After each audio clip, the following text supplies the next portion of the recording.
Cubot has officially launched its latest mini-series smartphone named Pocket. Designed for convenience and extreme portability, this 4-inch mini smartphone gives you all the necessary and exciting features of the modern phone, but in a lightweight and compact design that can easily fit in your palm.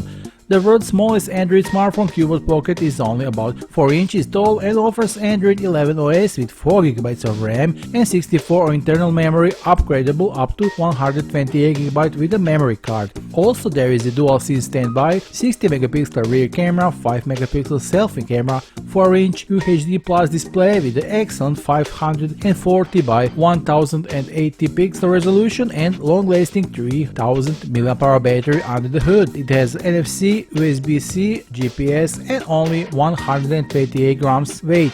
You can get the smallest mobile phone off as today for only $99, but only for a limited time for the first 100 buyers at the official Cubot store at AliExpress.